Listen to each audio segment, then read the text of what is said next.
بسم اللہ الرحمن الرحیم، شروع اللہ کے نام سے جو بڑا مہربان نہایت رحم کرنے والا ہے۔ السلام علیکم پیارے دوستوں۔ میدان محشر، جب قیامت کی تمام چھوٹی اور بڑی نشانیاں پوری ہو جائیں گی تو قیامت قائم ہونا شروع ہو جائے گی۔ قیامت کی شروعات سور پھونکنے سے ہوگی۔ سور ایک سینگ ہے جس میں پھونک ماری جائے گی۔ سور پھونکنے والے فرشتے حضرت اسرافیل علیہ السلام ہیں، اور حضرت اسرافیل علیہ السلام جب سے پیدا ہوئے ہیں اللہ تبارک و تعالیٰ کے حکم سے سور اپنے منہ پر رکھے ہوئے ہیں، اور جس دن خالق کائنات کی طرف سے سور پھونکنے کا حکم ہوگا اس دن ہر جاندار موت کا مزہ چکھ چکی ہوگی، چاہے وہ پرندے ہوں، چرندے ہوں، جنات، فرشتے، انسان۔ اس کے علاوہ آسمان پھٹ کر پگھلے ہوئے تانبے کی طرح سرخ ہو جائے گا۔ سورج اور چاند دونوں بے نور ہو کر اکٹھے کر دیے جائیں گے، اور ستارے بے نور ہو کر بکھر جائیں گے۔ زمین اللہ تعالیٰ کے خوف سے بری طرح ہچکولے کھانے لگے گی۔ پہاڑ اس طرح ریزہ ریزہ کر دیے جائیں گے کہ بکھرے ہوئے گرد و غبار معلوم ہوں گے۔ دریاؤں اور سمندروں کا پانی آگ سے بھڑک اٹھے گا، اور جو کچھ بھی اس دنیا میں ہے جان کی طرح سے باقی ہوگی، سب کو فنا کر دیا جائے گا، یہاں تک کہ آخری وہ جان جو اسرافیل علیہ السلام سور پھونک رہے ہوں گے، اللہ تعالیٰ انہیں بھی موت کا مزہ چکھا دیں گے، اور اس دن صرف اور صرف تنہا رب ذوالجلال کی ذات باقی رہے گی۔ تو میرے دوستوں، کائنات قیامت پارٹ 2 میں قیامت کے دن حشر کے میدان میں کیا ہوگا سے لے کر ہم گنہگار امتیوں کے ساتھ جنت اور جہنم میں کیا کیا ہوگا، آپ لوگ اس ویڈیو میں جانیں گے۔ تو آپ لوگوں سے گزارش ہے کہ آپ لوگ اس ویڈیو کو پورا دیکھیں، اور ہاں، ایک لائک شیئر کر کے اپنے دوست اور گھر والوں کو بھی دکھائیں۔ تو میرے بھائی، اب اس کے بعد جب رب تعالیٰ کی مرضی ہوگی تو پھر سے اسرافیل علیہ السلام اٹھائے جائیں گے۔ اب انہیں دوبارہ سور پھونکنے کا حکم ہوگا، تو پھر سے وہ سور پھونکیں گے۔ تو آدم علیہ السلام سے لے کر کائنات تک جتنے بھی جاندار آئے تھے پھر سے سب کو اٹھایا جائے گا، اور اس وقت سب سے پہلے قبر سے باہر تاجدار کائنات امام الانبیاء حضرت محمد مصطفیٰ صلی اللہ تعالیٰ علیہ وسلم تشریف لائیں گے۔ اس کے بعد حضرت موسیٰ علیہ السلام اپنی قبر سے اٹھے کھڑے ہوں گے، پھر باقی لوگ بھی اپنی قبروں سے باہر نکلنا شروع ہو جائیں گے، اور وہ سب حشر کے میدان میں لائے جائیں گے، اور وہاں سب مرد اور عورتیں ننگے بدن اور ننگے پاؤں کے ساتھ ہوں گے، لیکن خوف اور دہشت کی وجہ سے کسی کو کسی دوسرے کی طرف دیکھنے کو ہوش بھی نہیں ہوگا، کیونکہ محشر کے میدان میں سورج 10 گنا زیادہ تیز ہوگا، اور ہر آدمی کو یوں محسوس ہوگا کہ سورج زمین سے کچھ گز کے فاصلے پر ہے۔ دھوپ کی سختی کی وجہ سے لوگ پسینے میں ڈوبے ہوئے ہوں گے، اور اس دن 7 قسم کے آدمیوں کو عرش کا سایہ نصیب ہوگا۔ نبی کریم صلی اللہ تعالیٰ علیہ وسلم نے ارشاد فرمایا ہے کہ دھوپ اور پیاس کی وجہ سے لوگ تڑف رہے ہوں گے، کوئی کسی کا حال پوچھنے والا نہ ہوگا۔ اس حالت میں کئی ہزار سال گزر جائیں گے، اور پھر آخر لوگ پریشان ہو کر آپس میں مشورہ کر کے حضرت آدم علیہ السلام کی خدمت میں پیش ہوں گے، اور کہیں گے، اے ہمارے ابا جان، آپ ہمارے ساتھ قدم آگے بڑھائیے اور اللہ کے حضور عرض کیجئے کہ اللہ، اس سختی کو برداشت کرنا مشکل ہے، آپ ہم سے حساب لے لیجئے تاکہ ہمیں جانا کہاں ہے وہاں جلدی پہنچ جائیں، یہ تنگی ہماری برداشت سے باہر ہے۔ مگر حضرت آدم علیہ السلام اس وقت یہ کہتے ہوئے انکار کر دیں گے کہ نہیں، میں نے بھول کی وجہ سے دانا کھا لیا تھا، اور اس دانے کی وجہ سے 300 سال تک رو رو کر معافی مانگتا رہا۔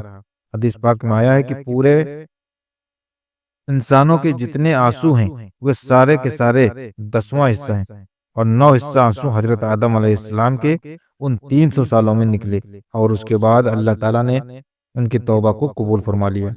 اتنا روئے، اور معافی مانگنے کے بعد اور توبہ قبول ہو جانے کے بعد آخر انہوں نے بیت اللہ شریف بنایا، اور 30 حج پیدل چل کر کے مگر قیامت کے دن وہ پھر بھی فرمائیں گے، نہیں، مجھے اللہ تبارک تعالیٰ کے سامنے جانے میں شرمندگی محسوس ہو رہی ہے۔ غور کیجئے کہ حضرت آدم علیہ السلام کی توبہ کی قبولیت کا بھی فیصلہ آ چکا ہے، لیکن بندہ اپنے کی پر پچھتاتا ہے۔ جب قیامت کے دن ہمارے جد امجد کا یہ حال ہوگا تو ہم لوگ جب اپنے گناہوں کو لے کر جائیں گے اور بغیر توبہ کے مر جائیں گے تو ہمارے لیے قیامت کے دن اللہ رب العزت کے سامنے کھڑا ہونا ہے، کتنا مشکل ہوگا۔ اس کے بعد حضرت آدم علیہ السلام تمام انسانوں کو کہیں گے کہ آپ لوگ حضرت نوح علیہ السلام کے پاس چلے جائیں، لہذا ساری مخلوق حضرت نوح علیہ السلام کی تلاش میں لگ جائے گی۔ جب نوح علیہ السلام ملیں گے تو مخلوق عرض کرے گی کہ اے آدم ثانی، آپ ہمارے لیے اللہ کے حضور میں سفارش کر دیجئے اور ہمیں اللہ کے سامنے پیش کر دیجئے۔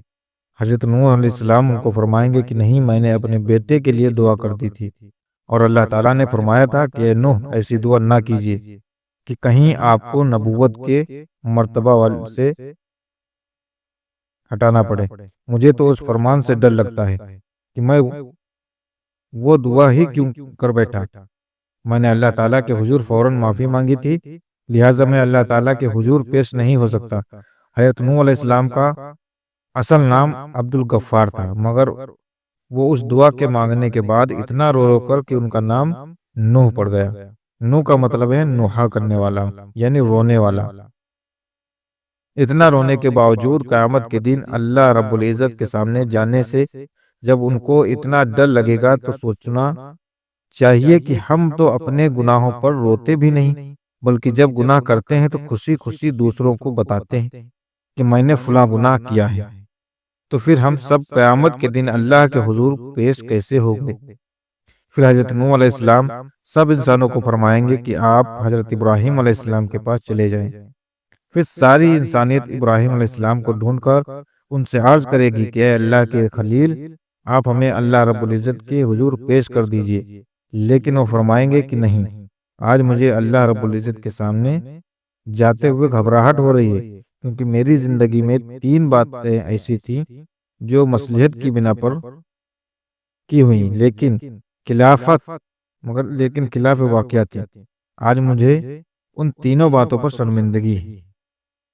ان میں سے پہلی بات تو یہ تھی کہ ایک بار ان کو ان کی قوم کہیں سے لے جانا چاہتی تھی، مگر انہوں نے کہہ دیا تھا کہ میں بیمار ہوں۔ واقعی ان مرکوں کے ساتھ جانے میں تو روحانی بیماری تھی، اس لیے انہوں نے ان کو اڑ پیش کر دیا تھا۔ اللہ تعالیٰ نے قرآن پاک میں فرمایا تھا کہ انہوں نے فرمایا کہ میں بیمار ہوں۔ انہوں نے یہاں بیماری کا عذر تو کیا لیکن حقیقت کے خلاف تھا، اس لیے فرمائیں گے کہ مجھے اللہ رب العزت کے سامنے حاضر ہونے میں شرم محسوس ہو رہی ہے۔ دوسری بات یہ ہے کہ ایک بار اپنی بیوی حضرت سارہ رضی اللہ تعالیٰ عنہا کو لے کر مصر کے قریب سے گزرے اور اس وقت کا بادشاہ ایک ظالم انسان، اس نے اپنے سپاہی کو کہا ہوا تھا کہ تم جہاں کہیں بھی کسی خوبصورت عورت کو دیکھو تو اسے پکڑ کر میرے پاس لے آؤ، اور اس طرح وہ اس کی بے عزتی کرتا تھا۔ اللہ تعالیٰ نے بیوی سارہ رضی اللہ عنہا کا حسن و جمال کا سانچہ بنایا ہوا تھا، لہذا سپاہیوں نے جب ان کو دیکھا تو انہیں بھی پکڑ کر لے گئے۔ اس کا دستور یہ تھا کہ اگر اس عورت کے ساتھ اس کا شوہر ہوتا تو اسے قتل کروا دیتا، اور اگر بھائی یا باپ ہوتا تو پھر وہ ان کو قتل نہیں کرواتا تھا، البتہ برائی کا کام کرتا تھا۔ جب حضرت ابراہیم علیہ السلام پہنچے تو اس نے پوچھا کہ تم کون ہو اور اس عورت کی کیا لگتے ہو؟ آپ نے اپنی شان کی حفاظت کے نگاہ میں رکھتے ہوئے کہہ دیا کہ یہ میری بہن ہے۔ اللہ تعالیٰ نے بھی فرماتے ہیں کہ بے شک ایمان والے بھائی بھائی ہیں، اس لیے ایمان کی نسبت سے مومن مرد اور عورت مومنہ کو دینی بھائی اور بہن کہہ دیا جاتا ہے۔ آپ نے بھی اسی نسبت سے حضرت سارہ رضی اللہ تعالیٰ عنہا کو بہن کہہ دیا تھا، کیونکہ وہ اسی دین پر تھی جس پر آپ تھے۔ یہ بات 100% شریعت کے مطابق جائز بھی تھی۔ جان بچانے کے لیے تو حرام چیز بھی حلال ہو جاتی ہے، مگر اس کے باوجود حضرت ابراہیم علیہ السلام کو جھجک محسوس ہوئی۔ اور تیسری بات یہ ہے کہ ایک بار حضرت ابراہیم علیہ السلام نے بتوں کو توڑا تھا۔ جب کافروں نے آ کر ان سے پوچھا کہ ہمارے معبودوں کو کس نے توڑا تو انہوں نے فرمایا تھا کہ تم اس سے پوچھو جو تمہیں ان بتوں سے بڑا نظر آتا ہے۔ حضرت ابراہیم علیہ السلام نے بتوں کو توڑ کر کلہاڑی بڑے بت پر رکھ دیا تھا، اس لیے بڑے بت سے پوچھنے کو فرمایا۔ اب ظاہر میں یہ کوئی اتنی بڑی بات تو نہیں تھی، کافروں کو سمجھانے کے لیے ایسا کیا تھا کہ وہ پوچھیں تو بت انہیں جواب نہیں دے پائیں گے، لیکن بات تو حقیقت کے خلاف تھی، لہٰذا اس بات پر بھی اتنا افسوس ہوگا کہ اللہ خلیل اللہ کے سامنے پیش نہیں ہو پائیں گے، اللہ کے سامنے جاتے ہوئے شرمندگی محسوس ہو رہی ہوگی۔ اس پر ہم لوگ سوچیں، جو دن رات جھوٹی قسمیں کھاتے ہیں، جھوٹی گواہیاں دیتے ہیں، لوگوں کے سامنے غلطیوں پر پردے ڈالنے کے لیے اور اپنے آپ کو دنیا کی شرمندگی سے بچانے کے لیے جھوٹی باتیں کرتے پھر رہے ہیں، قیامت کے دن قیامت کے دن ہمیں اللہ رب العزت کے حضور جاتے ہوئے کتنی شرمندگی ہوگی۔ حضرت ابراہیم علیہ السلام فرمائیں گے کہ آپ سب لوگ موسیٰ کلیم اللہ کے پاس چلے جائیں، وہ آپ کی شفاعت کریں گے۔ چنانچہ ساری انسانیت حضرت موسیٰ علیہ السلام کے پاس جائے گی اور کہے گی کہ اے کلیم اللہ، آپ ہماری شفاعت فرما دیجئے، مگر حضرت موسیٰ علیہ السلام فرمائیں گے کہ نہیں، میں آپ کی شفاعت نہیں کر سکتا، کیونکہ ایک بار ایسا ہوا تھا کہ میرے مخالف نے، ایک آدمی میری اتباع کرنے والوں سے جھگڑ رہا تھا اور میں نے نصیحت کی خاطر اس کو ایک مکہ مارا تھا تاکہ اسے سمجھ آ جائے، لیکن اس کو وہ مکہ اس کو ایسا لگا کہ وہ مر گیا، اور میں نے اللہ تعالیٰ سے معافی کا اعلان بھی فرمایا، مگر پھر بھی وہ میرا مکہ لگنے کی وجہ سے مرا، تو اس لیے مجھے اس بات سے اللہ کے سامنے جاتے ہوئے شرمندگی محسوس ہو رہی ہے۔ پھر حضرت موسیٰ علیہ السلام ساری انسانیت کو فرمائیں گے کہ آپ عیسیٰ علیہ السلام کے پاس چلے جائیں۔ ساری انسانیت حضرت عیسیٰ علیہ السلام کے پاس جائے گی، مگر وہ بھی کہیں گے کہ نہیں، مجھے اللہ رب العزت کے سامنے جاتے ہوئے اس لیے ڈر لگ رہا ہے کہ میری امت نے مجھے اور میری ماں کو اللہ تعالیٰ کے ساتھ شریک بنا دیا تھا۔ آج اللہ تعالیٰ مجھ سے کہیں یہ نہ پوچھ لیں کہ کیا آپ نے تو نہیں کہا تھا کہ مجھے اور ماں کو اللہ کے ساتھ شریک بنا لو، اس لیے آج مجھے اللہ تعالیٰ کے سامنے جاتے ہوئے ڈر لگ رہا ہے۔ پھر حضرت عیسیٰ علیہ السلام فرمائیں گے کہ آپ سب لوگ اللہ تعالیٰ کے محبوب نبی پاک صلی اللہ تعالیٰ علیہ وسلم کے پاس جائیں۔ چنانچہ سب لوگ نبی کریم صلی اللہ تعالیٰ علیہ وسلم کے پاس جائیں گے، اور اس وقت اللہ تعالیٰ انبیاء کرام کے لیے ممبر لگوائے، اور تمام انبیاء کرام اپنے اپنے ممبروں پر جلوہ افروز ہوں گے، اور آپ صلی اللہ تعالیٰ علیہ وسلم کے لیے ایک ممبر پیش کیا جائے گا، مگر اللہ تعالیٰ کے محبوب صلی اللہ تعالیٰ علیہ وسلم ممبر پر نہیں بیٹھیں گے، کیونکہ اس وقت آپ کے دل میں یہ خیال ہوگا کہ کہیں ایسا نہ ہو کہ میں اس ممبر پر بیٹھ جاؤں اور یہ اڑ کر جنت میں چلا جائے اور میری گمراہ امت پیچھے رہ جائے۔ تو آپ صلی اللہ تعالیٰ علیہ وسلم سے پوچھا جائے گا، اے میرے محبوب، آپ ممبر پر کیوں نہیں بیٹھ رہے ہیں؟ تو آپ عرض کریں گے، اے اللہ، میری امت کے گنہگاروں کا تو ابھی فیصلہ بھی نہیں ہوا ہے، میں اس ممبر پر کیسے بیٹھوں؟ پھر اللہ تعالیٰ آپ پر ایک خاص تجلی فرمائیں گے۔ آپ صلی اللہ تعالیٰ علیہ وسلم نے ارشاد فرمایا کہ اس تجلی فرمانے پر اللہ تعالیٰ مجھے مقام محمود عطا فرما دیں گے، میں وہاں جا کر ایک سجدہ کروں گا اور سجدے میں اللہ تعالیٰ کی تعریفیں کروں گا جو نہ پہلے کسی نے ایسی کی ہوگی اور نہ بعد میں کوئی کرے گا۔ رونے کی حالت میں سجدہ کروں گا، اللہ رب العزت میرے سجدے کو قبول فرمائیں گے اور مجھ سے پوچھیں گے، اے میرے محبوب، آپ کیا چاہتے ہیں؟ میں عرض کروں گا، اے اللہ، آپ اپنے بندوں کا حساب لے لیجئے۔ اللہ تعالیٰ فرمائیں گے، اچھا، آپ لوگوں کو حساب کے لیے پیش کرو۔ روایت میں آیا ہے کہ جب اجازت مل جائے گی تو اس وقت نبی کریم صلی اللہ تعالیٰ علیہ وسلم ابو بکر رضی اللہ تعالیٰ عنہ کو ہاتھ سے پکڑ کر اللہ تعالیٰ کے حضور میں پیش کرنا چاہیں گے کہ آپ جائیے تاکہ حساب کتاب شروع ہو جائے۔ وہ سن کر حضرت ابو بکر کی آنکھوں میں آنسو آ جائیں گے اور وہ کہیں گے کہ اے اللہ کے نبی صلی اللہ تعالیٰ علیہ وسلم، میں اپنی عمر کے آخری حصے میں مسلمان ہوا تھا، میری عمر کا زیادہ حصہ اسلام سے پہلے ہی کا ہے، اس لیے میں چاہتا ہوں کہ میں آگے پیش نہ کیا جاؤں، مگر اللہ کے محبوب فرمائیں گے، ابو بکر، تجھے آگے جانا ہوگا۔ چنانچہ جب حضرت ابو بکر آگے بڑھیں گے تو وہ وہی کام کریں گے جو نبی کریم صلی اللہ تعالیٰ علیہ وسلم نے کیا، وہ بھی قدم آگے بڑھا کر اللہ رب العزت کے حضور سجدے میں گر جائیں گے اور رونے لگ جائیں گے۔ کتابوں میں لکھا ہے کہ صدیق اکبر رضی اللہ تعالیٰ عنہ اتنا روئیں گے کہ اللہ فرمائے گا، اے میرے محبوب کے گاڑھے پیارے، کیوں روتے ہو؟ سجدے سے سر اٹھاؤ، کیا چاہتے ہو؟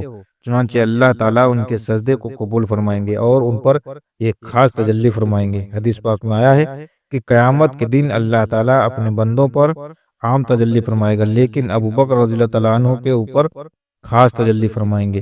اللہ تعالیٰ اپنے محبوب صلی اللہ تعالیٰ علیہ وسلم کے اس پیار سے اتنے خوش ہو جائیں گے کہ خاص تجلی فرمائیں گے۔ ان کے بعد حضرت عمر رضی اللہ تعالیٰ عنہ کو پیش کیا جائے گا۔ حدیث پاک میں آیا ہے کہ جب حضرت عمر رضی اللہ تعالیٰ عنہ آگے بڑھیں گے تو اللہ تعالیٰ فرمائیں گے، اے عمر تجھ پر سلامتی ہو۔ ایک اور حدیث مبارک میں ہے کہ قیامت کے دن جسے سب سے پہلے اللہ تعالیٰ سلام فرمائیں گے وہ عمر رضی اللہ تعالیٰ عنہ ہوں گے۔ انہوں نے ایسی صاف ستھری زندگی گزاری ہوگی کہ ان کے اعمال کو دیکھ کر اللہ تعالیٰ خوش ہو جائیں گے۔ پھر ان کے بعد اللہ تعالیٰ کے محبوب حضرت عثمان کو پیش کریں گے۔ کتابوں میں لکھا ہے کہ جب حضرت عثمان اللہ رب العزت کے حضور پیش ہوں گے تو اللہ تعالیٰ ان کا حساب بہت ہی جلدی لے لیں گے۔ وہ اس لیے کہ ایک بار عید کا دن تھا، نبی کریم صلی اللہ علیہ وسلم عید کی نماز کے لیے تشریف لے جانے لگے تو حضرت عائشہ رضی اللہ تعالیٰ عنہا نے عرض کیا، اے اللہ کے محبوب کچھ دے دیجئے تاکہ ہم کچھ پکا لیں۔ مدینے کی بیوائیں اور یتیم بچے امید لے کر آئیں گے، میں ان کو کچھ دے سکوں۔ اللہ کے محبوب نے فرمایا کہ میرے پاس تو اس وقت کچھ بھی نہیں ہے۔ چنانچہ آپ صلی اللہ تعالیٰ علیہ وسلم نماز پڑھنے کے لیے تشریف لے گئے اور جب واپس آئے تو دیکھا کہ گھر میں سب کچھ پکا ہوا ہے اور مدینے کی بیوائیں اور یتیم لے کر جا رہے ہیں۔ محبوب صلی اللہ تعالیٰ علیہ وسلم نے پوچھا، یہ کہاں سے آیا؟ حضرت عائشہ رضی اللہ تعالیٰ عنہا نے عرض کیا، جب آپ نماز کے لیے تشریف لے گئے تو حضرت عثمان نے سامان سے لدا ہوا ایک اونٹ آپ کی سب بیبیوں کو ہدیے کے طور پر بھیج دیا ہے۔ یہ سن کر نبی کریم صلی اللہ تعالیٰ علیہ وسلم کا دل اتنا خوش ہوا کہ آپ نے دعا مانگی کہ رحمان تو عثمان کا حساب آسان فرما دینا۔ تو نبی کریم صلی اللہ تعالیٰ علیہ وسلم کی یہ دعا قبول ہوگی اور حضرت عثمان کا حساب کتاب بہت جلدی لے لیا جائے گا۔ ان کے بعد حضرت علی رضی اللہ تعالیٰ عنہ کو اللہ رب العزت کے حضور پیش کیا جائے گا۔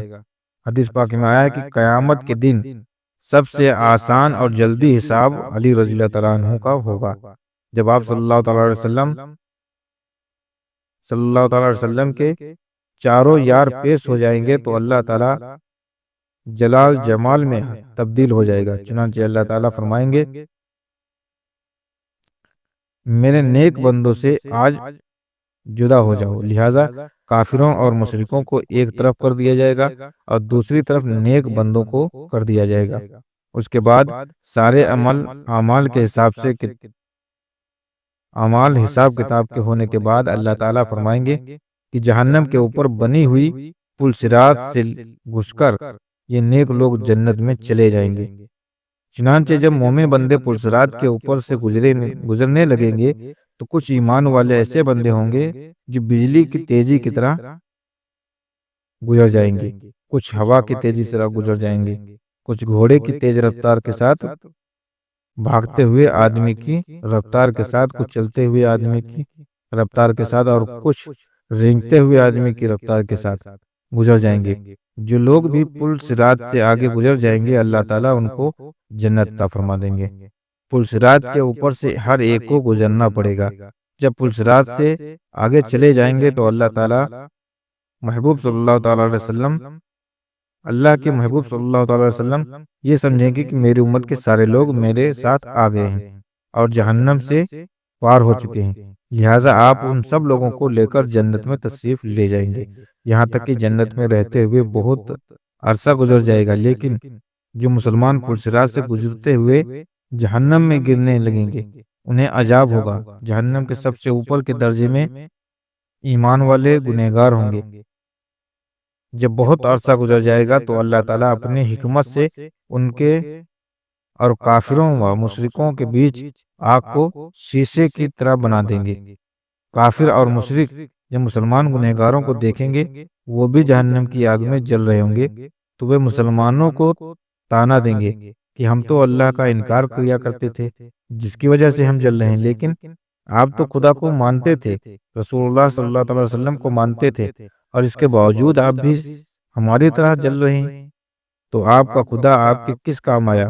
حدیث پاک میں آیا ہے کہ جب جہنم کافر مسلمان گنہگاروں کو تانا دیں گے تو اللہ تعالیٰ جبرائیل علیہ السلام کو بلائیں گے اور فرمائیں گے کہ جبرائیل، آج ہمارے ماننے والوں کو تانا دیا جا رہا ہے، ان کے ساتھ بھی وہی سلوک ہو رہا ہے جو نہ ماننے والوں کے ساتھ ہو رہا ہے، جاؤ ذرا جہنم کے حالات معلوم کر کے آؤ۔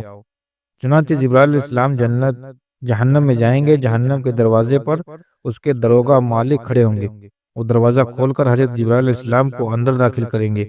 جب گنہگار مسلمان ان کو دیکھیں گے تو یہ فرشتوں سے پوچھیں گے کہ یہ کون ہے؟ اس وقت ان کو بتایا جائے گا کہ یہ وہ فرشتہ ہے جو تمہارے نبی پاک صلی اللہ تعالی وسلم کے پاس وحی لے کر جاتے تھے۔ جب ان کے پاس نبی کریم صلی اللہ تعالی وسلم کا ذکر کیا جائے گا تو اس وقت گنہگار لوگوں کو آپ صلی اللہ تعالی وسلم کی یاد آ جائے گی، اور وہ کہیں گے کہ وہ محمد و محمد جہنم۔ لوگ ان الفاظ میں جبرائیل علیہ السلام کو رو کر کہیں گے کہ جبرائیل علیہ السلام، اللہ تعالیٰ جبرائیل علیہ السلام صلی اللہ تعالی علیہ وسلم کے پاس اللہ کا پیغام لے کر جاتے تھے، آج ہم گنہگاروں کا پیغام بھی ہمارے سردار صلی اللہ تعالی وسلم کو پہنچا دے رہا کہ آقا آپ تو ہمیں بھول ہی گئے، ہم جہنم کی آگ میں جل رہے ہیں اور آپ صلی اللہ تعالی وسلم جنت کے اندر ہیں۔ جبرائیل علیہ السلام ان کے ساتھ وعدہ کریں گے کہ آپ کا پیغام اللہ کے محبوب صلی اللہ تعالی وسلم کو ضرور پہنچا دیں گے۔ چنانچہ جب جبرائیل علیہ السلام جہنم سے باہر جائیں گے تو اللہ رب العزت فرمائیں گے کہ جبرائیل علیہ السلام اپنے میرے محبوب صلی اللہ تعالی وسلم کے گنہگار امتی ہوں، ان سے وعدہ کیا ہے کہ اس وعدے کو نبھانا ضرور ہے، لہذا جبرائیل علیہ السلام جنت میں جائیں گے، اس وقت آپ صلی اللہ تعالی وسلم صلی اللہ تعالی وسلم جنت الفردوس میں انبیاء کرام کی مجلس میں ممبر پر تشریف فرما ہوں گے۔ جبرائیل علیہ السلام کی جب آپ دیکھیں گے تو فرمائیں گے جبرائیل آج کیسے آنا ہوا؟ جبرائیل علیہ السلام عرض کریں گے کہ میں آج آپ کی امت کے گنہگار کا پیغام آپ کے پاس لایا ہوں۔ جب آپ صلی اللہ تعالی وسلم یہ سنیں گے تو میری امت کے کچھ گنہگار ابھی بھی جہنم میں ہیں، تو آپ حیران ہوں گے کہ اچھا مجھے تو خیال ہی نہیں تھا۔ چنانچہ نبی کریم صلی اللہ تعالی علیہ وسلم اس وقت اللہ رب العزت کے حضور سجدہ فرمائیں گے اور اللہ رب العزت کے سامنے کہیں گے اے پروردگار میری امت کے گنہگاروں کو معاف فرما دیجیے، تو اللہ تعالیٰ ان کو شفاعت کبریٰ کی اجازت فرمائیں گے کہ اے میرے محبوب آپ جس کے بارے میں چاہیں شفاعت فرمائیں، ہم کو جہنم میں نکال دیں گے، جہنم سے نکال دیں گے۔ شفاعت کبریٰ کی یہ خوشخبری سن کر نبی کریم صلی اللہ تعالی علیہ وسلم جہنم کی طرف چلیں گے۔ اس وقت جبرائیل علیہ السلام ایک اعلان کر دیں گے کہ اے جنتی ہو، نبی کریم صلی اللہ تعالی وسلم جہنمیوں کی شفاعت کے لیے جا رہے ہیں، تم بھی ساتھ چلو۔ چنانچہ اس دولہے کے ساتھ شفاعت کرنے کے لیے ایک باسق چلے گی، پھر نبی کریم صلی اللہ تعالی وسلم شفاعت فرمائیں گے اور گنہگار مسلمانوں کو جہنم سے نکال کر جنت میں پہنچا دیں گے۔ محترم بزرگوں دوستو، یہ تھی آج کی ویڈیو جو آپ لوگوں کے سامنے میں نے بیان کی۔ اب امید کرتا ہوں کہ ویڈیو پسند آئی ہوگی۔ اب ملتے ہیں اگلی ویڈیو میں، تب تک کے لیے اللہ حافظ۔